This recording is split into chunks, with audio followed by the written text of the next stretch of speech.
Day with দেবারুণ চ্যানেলের দিল্লি, আগ্রা, মথুরা, বৃন্দাবন সিরিজের প্রথম ব্লগে আপনারা দেখেছেন আমাদের কলকাতা থেকে দিল্লি আসা আর দিল্লিতে আমরা যে সমস্ত দর্শনীয় স্থানগুলো ঘুরেছিলাম সেই সম্পর্কিত ভিডিও এবং তার বিশদ বিবরণ। আর এই ব্লগে থাকছে আমাদের দিল্লি থেকে আগ্রা যাওয়ার গল্প আর আগ্রাতে আমরা কোথায় কোথায় ঘুরলাম তারই বিস্তারিত কাহিনী। তাই ভিডিওটি স্কিপ না করে জুড়ে থাকুন আমাদের সঙ্গে। আর সাবস্ক্রাইব না করে থাকলে এখনই সাবস্ক্রাইব বাটনটা প্রেস করে দিন। নমস্কার, ডেভিড দেবারুণে একটি নতুন ব্লগে স্বাগত। আজকে 18ই মার্চ। আজকে আমরা দিল্লি থেকে চেক আউট করছি। আজকে আমরা চলে যাচ্ছি আগ্রাতে। এর আগের ব্লগে আপনারা দেখেছেন আমাদের কলকাতা থেকে দিল্লিতে আসা এবং দিল্লির বিভিন্ন জায়গা ঘুরে দেখার ব্লগ। আর এই ব্লগে থাকছে আমাদের দিল্লি থেকে আগ্রাতে যাওয়া এবং আগ্রা ঘুরে দেখানো। তাই সঙ্গে থাকুন এই ব্লগে, আশা করি ভালো লাগবে। আমরা চলে এসেছি রাস্তায়, আমাদের গাড়িও চলে এসছে। এই গাড়িতেই আমরা আজকে যাব দিল্লি থেকে আগ্রা। আমরা সবাই গাড়িতে উঠে পড়েছি, এখন আমরা রেডি আগ্রা যাওয়ার জন্য। সকাল 8:13 আমাদের গাড়ি দিল্লি ছেড়ে যাত্রা শুরু করলো আগ্রার পথে। দিল্লি থেকে আগ্রা যাওয়ার গাড়ি আমরা কিন্তু দিল্লির গোল্ডেন ওয়েসিস হোটেল থেকেই বুক করেছিলাম। এই ট্রিপে আমাদের গাড়ি ভাড়া পড়েছিল 13,000 টাকা।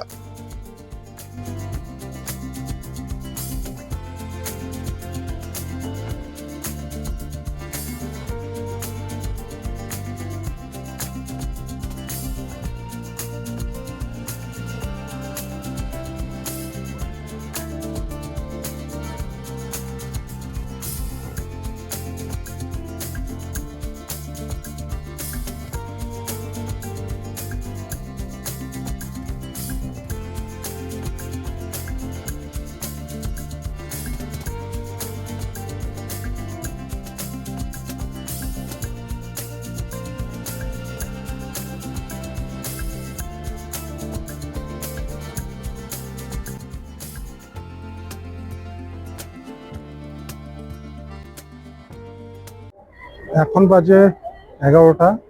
আমরা এসে পড়েছি এই ধাবাতে ব্রেকফাস্ট করতে।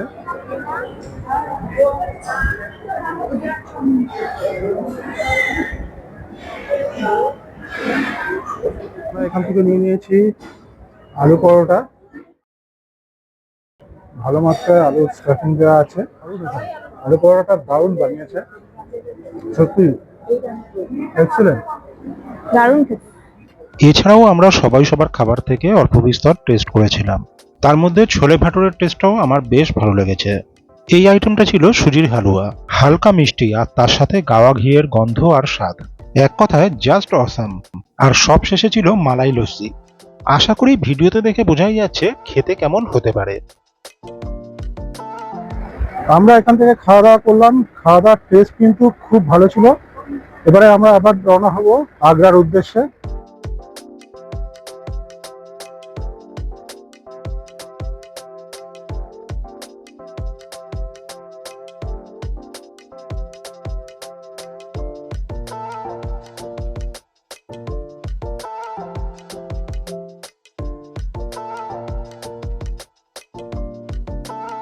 আগ্রায় ঘুরতে এসে আমরা প্রথমে চলে এসেছি আগ্রা ফোর্টে, আর ঘুরে দেখাবো আপনাদের।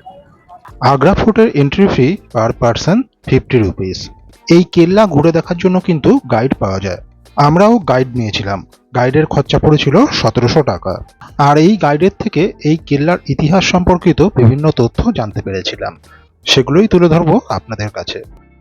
এই কেল্লাটির নির্মাণ শুরু হয় 1565 সালে মুঘল সম্রাট আকবরের সময় এবং নির্মাণ কাজ সম্পন্ন হয় 1573 সালে। First Akbar, second Jahangir, third Shahjahan, fourth Aurangzeb. Aurangzeb time में ये पूरा फोर्ट कंप्लीट हुआ। सिक्योरिटी के लिए बाहर से 2 मोड बनाया गया, पुलिखा, वाटर और ड्राई। वाटर वाले में क्रोकोडाइल और ड्राई वाले में wild animal. At that time 9000 hungry animals रखे जाते थे। ये फर्स्ट गेट है अमर सिंह गेट। अमर सिंह राठौर शाहजहां के चीफ ऑफ कमांडर थे, वहां उनका मर्डर कर दिया गया, इसके लिए गेट का नाम अमर सिंह गेट रखा गया।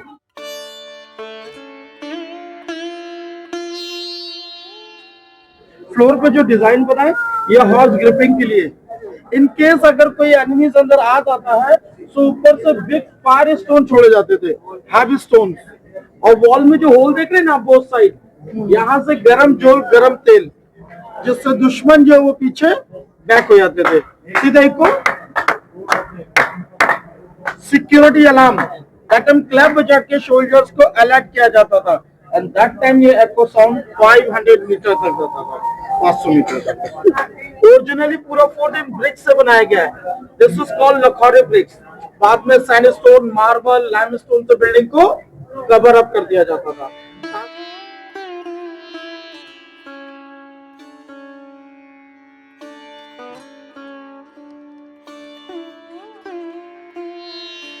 आने जाने के लिए उसमें सीढ़ी है, 3 अंदर 3 बाहर। दैट टाइम जहांगीर को उसमें रोज वाटर, सैंडलवुड, जस्मिन फ्लावर, हनी, इन सबसे उनका बाथिंग कराया जाता था। दैट टाइम ये महल के अंदर होता था प्रॉपर बाथरूम में, बाद में इसको डिस्प्ले के लिए बाहर रखा गया। रानी मानबाई के लिए पैलेस है। Akbar Hindu rani name Jodhabai and Jahangir wife name Manbai. यहाँ पर हिंदू रानी के लिए मंदिर होता था, टेम्पल, बट औरंगजेब पीरियड में इस मंदिर को तोड़ दिया गया। क्योंकि डाइनिंग रूम, सामने library, this is study room, और ये बादशाह रानी का बेडरूम। दरवाजे नहीं होते थे, पर्दे लगाए जाते थे, ज्वेल कर्टन।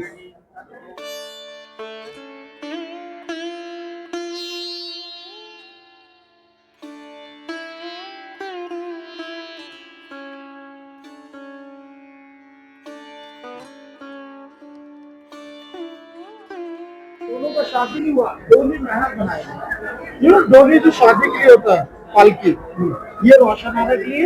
एक और पालकी आगे बनाया गया, वो ज़हारा के लिए। मैरिड उनका इसलिए भी हुआ क्योंकि उनके स्टेटस का कोई किंग नहीं मिला। ये सब अभी ग्रास है, पहले ये सारा सोना होता था। अंग्रेज सारा सोना यहाँ से निकाल के ले गए और इस पे ग्रास चढ़ा दिया गया। यहाँ जब हम ताजमहल देखेंगे,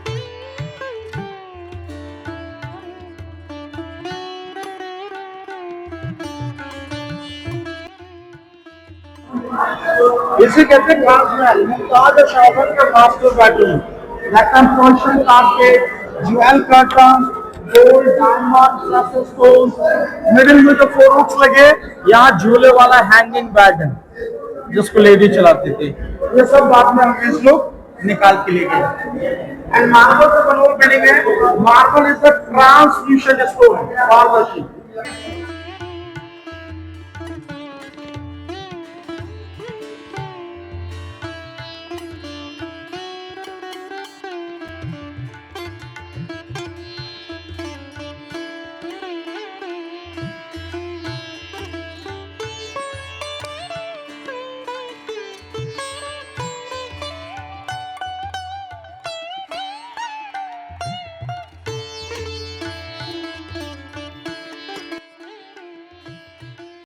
আগ্রা ফোর্ট দেখার পর আমরা চলে আসি আগ্রাতে আমাদের হোটেলে।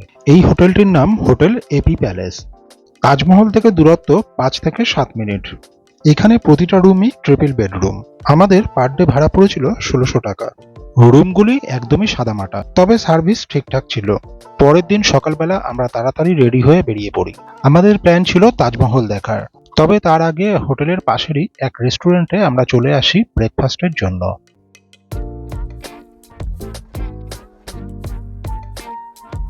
তাজমহলের এন্ট্রি টিকিট আমরা কিন্তু অনলাইনেই কেটে নিয়েছিলাম। টিকিটের মূল্য ছিল 250 টাকা। লম্বা লাইন দিয়ে সিকিউরিটি চেক করিয়ে আমরা অবশেষে পৌঁছালাম মূল গেটের ভিতর।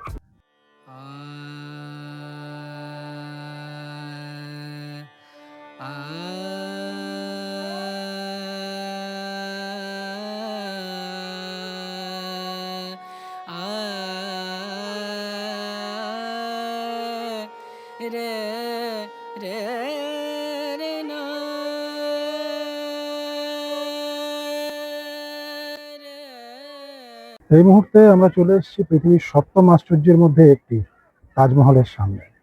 আমার পেছনেই রয়েছে এই তাজমহল। এতদিন ধরে টিভিতে, ভিডিওতে আর ছবিতে দেখা ঐতিহাসিক এই ইমারতটিকে সামনে থেকে দেখার অনুভূতিটা ছিল অবর্ণনীয়। মুঘল সম্রাট শাহজাহান তার প্রিয়তমা স্ত্রী মুমতাজের মৃত্যুর পর 1632 খ্রিস্টাব্দে এই স্মৃতিসৌধটি নির্মাণ শুরু করেন এবং আনুমানিক 20,000-এরও বেশি শ্রমিকের সাহায্যে 1653 খ্রিস্টাব্দে এই কাজটি সম্পন্ন হয়। এটি হয়ে ওঠে মুঘল স্থাপত্যের শ্রেষ্ঠ নিদর্শন ও ভালোবাসার প্রতীক। রাজস্থানের মাকরানা থেকে আনা শ্বেতপাথর দিয়ে এই সৌধটি নির্মাণ করা হয়। দিনের বিভিন্ন সময় সূর্যের অবস্থান পরিবর্তনের সঙ্গে সঙ্গে যার রঙও পরিবর্তন হয়। ভেতরে রয়েছে মমতাজ এবং শাহজাহানের সমাধি, তবে সেখানে কিন্তু ফটো এবং ভিডিওগ্রাফি অ্যালাউ নয়।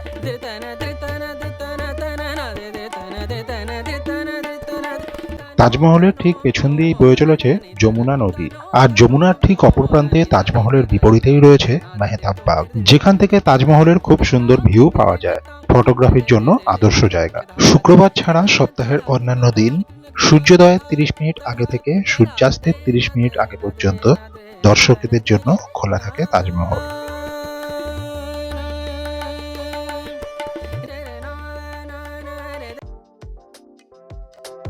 আগ্রাতে শেষ দিন সন্ধেবেলা আমরা চলে এসেছিলাম আগ্রার সর্দার বাজারের কাছে এই রেস্টুরেন্টটাতে। রেস্টুরেন্টের নাম মাম্মা ফ্র্যাঙ্কলি। এটা কিন্তু এখানকার একটা ফেমাস রেস্টুরেন্ট।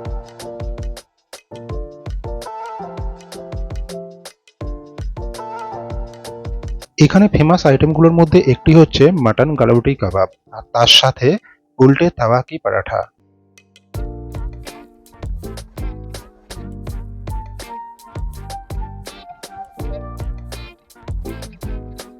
একটা পরোটার সাথে দুটো মাটন গালাউটি কাবাব। 170 টাকার এই কম্বোটাই আমরা নিয়েছিলাম। কাবাবটা একদম সফট, মেল্ট ইন মাউথ। তবে হ্যাঁ, এটা কিন্তু একটু স্পাইসি। আর এই পরোটার সাথে কাবাবের কম্বিনেশনটা ছিল একদম ফাটাফাটি।